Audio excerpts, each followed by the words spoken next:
Bueno, Fernando, hemos dado seguimiento al caso de la Caja de Ahorros. Sabemos que lo último es que la jueza se ha acogido al término para decidir si se llama a juicio a los investigados en este caso. Alfredo Vallarino es abogado del empresario y ex vicepresidente Felipe Birsi, Pipo Birsi, y está con nosotros para conversar un poco de lo que ha ocurrido en este caso de la Caja de Ahorros. Bienvenido a Next Noticias, Alfredo. Buenos días, Lupe. Buenos días a todos los televidentes.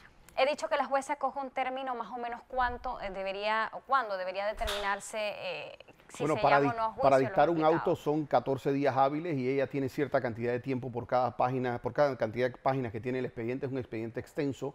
Nosotros estimamos que va a ser alrededor de 30 días. Ella debe tomar esa decisión.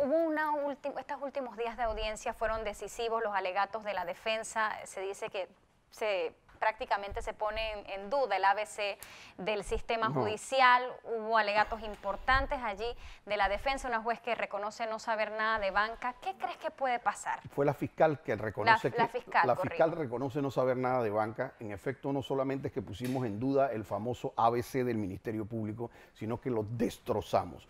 Yo me siento muy orgulloso de todos mis colegas de la defensa porque realmente hicieron un trabajo magistral en la audiencia y se logró exponer al Ministerio Público tal como es. Un grupo de personas que hoy en día está manejando un law firm en donde crean una gran escena mediática que no tiene ningún sustento en un expediente, y tenemos una fiscal que llega a una audiencia y tiene el coraje de decir es que nosotros de banca no sabemos. Ella lo llega a admitir.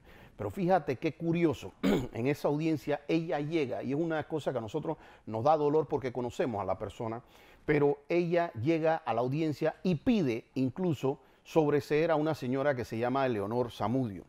A esa señora que ella misma pide no levantarle cargos porque dice que hizo todo de manera correcta. La propia fiscal dice eso.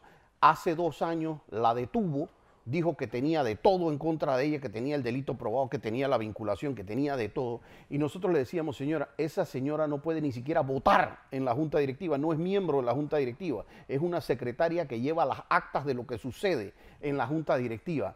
Y una señora que había trabajado por 12 años en bancos, que había trabajado aquí, ya después de eso le quitó su libertad, hizo que la votaran de los bancos. Las hijas no sabían ni qué hacer por todas las noticias que le sacaban en el periódico, y esa señora fiscal llega y dice en la audiencia es que nosotros contra ella no vamos a presentar cargos.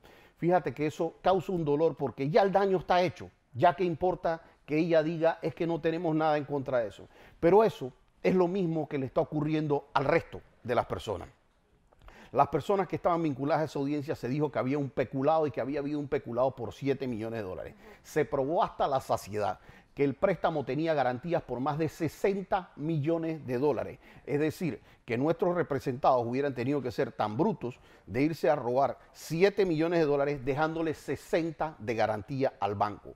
La propia fiscal admitió que se había pagado hasta el último centavo al banco, cosa que la Caja de Ahorro había determinado en un informe que se había pagado hasta el último centavo, pero más intereses. Es decir, el banco tuvo ganancia de lo que es. En ese año, el préstamo que más ganancia le generó a la Caja de Ahorro fue precisamente ese préstamo otorgado a nuestro representado. Y quiso decir en algún momento dado la fiscal, lo que pasa es que fíjese, ese se trataba de un consorcio que era nuevo, que no tenían garantías para hacerlo, pero ahí habían notas de HSBC diciendo que nuestros representados tenían con ellos líneas de crédito aprobadas por más de 200 millones de dólares para ese proyecto, pero que en conjunto con otras empresas afiliadas de ellos mismos como consorcio manejaban de manera satisfactoria desde años atrás por 9 cifras medias, es decir, por cerca de 500 millones de dólares manejaban líneas de financiamiento. Este consorcio había construido ya varios hospitales, estaba construyendo temas de mercado. ¿Y qué hizo el Estado cuando llega Juan Carlos Varela a la presidencia? Pues simplemente hace un torniquete sobre el consorcio y quedó demostrado igualmente los dineros que se le debían al consorcio, la ATP, que lo tuvieron que pagar después en este gobierno. ¿Qué hacen? Retienen las cuentas por pagar al consorcio, detienen a mi representado, le secuestran las cuentas bancarias a mi representado enteras, entran y le intervienen el banco y congelan todo lo que tienen los activos en el banco y dice, espérate, es que se está retrasando en el pago. Es decir, a mi cliente le quitan la cartera, le agarran la chequera, le agarran la tarjeta de crédito, le amarran las manos y dicen, es que no me quiere pagar. Y sobre esa base entran a tratar de decir que hubo un impago en el préstamo. Y dicen que es que se activó la jurisdicción coactiva. ¿Qué pasa? La propia Caja de Ahorro, al hacer su informe, y así quedó consignado en la audiencia, determina que si la ATP, solo la ATP, hubiese pagado, el consorcio no hubiera podido tener ningún atraso en los pagos. Y por eso este gobierno, y entiéndase, esta junta directiva de esta Caja de Ahorro, con exactamente las mismas garantías, extendió ese mismo préstamo más allá del 2014-2015. Es decir, que si hubiesen los directivos y dignatarios de la Caja de Ahorro anterior hubiesen cometido alguna irregularidad, hubiera tenido que ser la misma que cometieron los directivos y dignatarios en este caso. Ellos trataron, y solamente para culminarte la idea, ellos trataron de decir que había una irregularidad en el préstamo y cuando ellos entran a determinar, se dan cuenta que tiene todo el procedimiento de préstamo desde las aprobaciones del comité de riesgo del comité. No hay un solo banquero, no hay un solo funcionario que fuera a esa investigación y llegara a decir es que se hizo algo de manera irregular. Yo comprendo claramente la parte de la defensa e incluso es sustentada por lo dicho por la fiscal Tania Sterling, que dice aquí no hay lesión patrimonial. Sin embargo, ella usa estas palabras: lo que estamos juzgando es la conducta incorrecta del funcionario. Yo creo que le atañe a usted directamente porque, a ver, si a unos banqueros le solicitan un préstamo para un fin determinado, lo otorgan, la Caja de Ahorros extiende, entonces este préstamo, ¿qué culpa tiene la junta directiva? En todo caso sería la persona que ha solicitado el préstamo. Mira, que no es funcionario además. ¿Cómo se come esto? Te tengo que decir, a la actual junta directiva trataron de obligarla a poner una denuncia, y trataron de decirle, tiene que ir a poner una denuncia, tiene que ir a poner una querella porque ustedes son parte. Y esta actual junta directiva de este gobierno, lo mismo que la superintendencia, lo mismo que la Contraloría, dijeron, nosotros no nos vamos a meter en eso. ¿Por qué? Porque a la Caja de Ahorro se le pagó hasta el último centavo. Entonces, lo que me has cuestionado de si se hizo un uso distinto del préstamo, el desembolso que hace la Caja de Ahorro lo hace a una cuenta de HPC, como se desembolsa cualquier línea de crédito, y tenía hasta un número de cuenta, la 0101, no recuerdo ahora mismo exactamente el número de cuenta, pero estaban depositados en esa cuenta. Si HPC hubiera tenido una deuda, los dineros que se secuestran en esa cuenta son de HPC, porque cuando ya yo como banco, como deudor, te ofrezco como banco todas las garantías que yo tengo que darte, ese dinero se me desembolsa a mí. El uso que yo le doy a ese dinero, ¿verdad?, está bajo el riesgo mío, cubierto por mis garantías. Pero sin embargo, vamos a poner que hubiese habido un uso irregular. El propio contrato consignado en la escritura del 28 de diciembre del año 2012 establecía, si hay un incumplimiento de contrato, el banco puede ejecutar las garantías, es decir, un tema de carácter netamente civil y comercial, porque como bien tú lo has dicho, la fiscal dice, lo que se tutela es la conducta del servidor público, pero es que mi cliente no es servidor público. O sea, es que ninguno de los empresarios son servidores públicos. De hecho, la propia junta directiva de la Caja de Ahorro no puedes hacer algo, no puedes hacer una conducta de peculado que el delito te dice el servidor público que se apropie, malverse, sustraiga. Es decir, lo primero que tienes que ser es servidor público. Claro. La propia junta directiva de la Caja de Ahorro no son servidores públicos, son designados y ellos no cobran salario, no cobran 13º mes, no cobran vacaciones, no son servidores públicos. Todos estos puntos, que son puntos muy técnicos de derecho, se le explicaron, pero desde el punto de vista del peculado, peculado viene de la palabra pecus,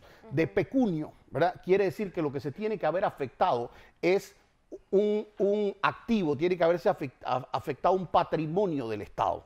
Y si no hay tal afectación y no hay servidores públicos y no hay una conducta de sustraer, de malversar, de hacer eso, porque para ella hablar de malversar, la fiscal tendría que habernos traído aquí expertos de banca, a personas, perito, ni un solo perito, no se refirió a ninguno, pero lo triste es que, por ejemplo, uno que maneja el derecho penal, yo no soy experto, por ejemplo, en derecho marítimo, y si a mí me toca ver algo que tuviese que ver con derecho marítimo, yo lo mínimo que hago es traer a un experto del derecho marítimo para que me den una cátedra, me expliquen y me enseñen qué es lo que tienen que hacer. Pero ¿qué hizo la fiscal? Se mantuvo, jamás llamó a un solo banquero para que le dijera, oiga, esto es una práctica normal de la banca, más que normal de la banca. En caso tal de que hubiese habido un incumplimiento por parte del contrato, esto tiene una cláusula en el contrato que dice ante cualquier incumplimiento se puede ejecutar las garantías o se puede hacer eso, pero además no se hubiese podido ejecutar las garantías porque el préstamo estaba pago. Uno solamente ejecuta las garantías si no me han pagado, pero si el préstamo está completamente pago, ¿yo para qué voy a ejecutar las garantías? Pero la fiscal se hubiese formado una opinión adecuada de qué era lo que tenía que presentar en un caso penal si tuviera experiencia bancaria y le hubiesen dicho si había o no algo malo. Pero no tuvo ese cuidado y nos llega a decir a una audiencia, delante de una juez y delante de todas las personas que estaban en la audiencia, dice, yo tengo que admitir que yo de banca no sé. Y si usted de banca no sabe, ¿cómo usted va a ser la persona que va a estar haciendo la valoración de si un préstamo estuvo bien o mal dado, bien o mal utilizado? Porque recordemos que la ley de la caja de ahorro, a quien faculta para determinar si un préstamo se otorga o no, es precisamente a la junta directiva. Entonces, nosotros incluso le dijimos a la juez, señora juez, si usted acepta que ella pueda valorar subjetivamente lo que está bien o lo que está mal, es lo mismo que el día de mañana valoren su decisión. Usted tiene por ley, usted es la que tiene la facultad de absolver o no. Fíjese que usted absuelva y que aquí aparezca el día de mañana una fiscal y diga, no, yo creo que sí, ella tiene la facultad para absolver o para condenar, pero yo creo que lo hizo mal. Alfredo, por último, ¿se va a caer este caso? ¿Qué vaticina usted? Y dado que piensan que ha lesionado emocionalmente, económicamente a quien usted representa, ¿hay alguna posibilidad de una demanda al Estado? Mira, te digo que nosotros nos sentimos muy satisfechos de lo logrado en la audiencia y antes de la audiencia nosotros, obviamente como abogados, veíamos aquí no hay nada, pero queríamos ver si la fiscal nos sorprendía con algo que nosotros no hubiésemos visto en el expediente, alguna cosa rara que nosotros no conociéramos, pero definitivamente que después de esa audiencia a nosotros no nos cabe una duda que el expediente tiene que caerse. Sobre el daño causado, bueno, yo creo que las propias pruebas recabadas por la misma fiscalía, es decir, quién era ese consorcio, cuáles eran los contratos que tenía ese consorcio, que tenía un contrato de 200 millones de dólares que se vio afectado. Todos los demás contratos que se vieron afectados con diferentes obras del Estado que sumaban casi otros 100 millones de dólares. El hecho de que fuera un consorcio que tuviese líneas crediticias con instituciones tan prestigiosas como Goldman Sachs, HSBC y todos estos escenarios por cerca de 500 a 600 millones de dólares, pues yo todavía no he recibido una instrucción de mi representado de activar una jurisdicción por el daño que se ha causado al consorcio. Pero te puedo decir que en efecto le tengo que hacer la recomendación de que el daño causado a ese consorcio puede estar cercano a los 300, 400 millones de dólares que pudiera ser el día de mañana una reclamación al Estado. Bueno, ahí está, señores. Hemos escuchado la parte de la defensa de uno de los investigados, en este caso de la Caja de Ahorro. Atentos a lo que determine entonces la justicia después de estas audiencias. Gracias por estar con nosotros, Alfredo Vallarino, abogado. Vamos.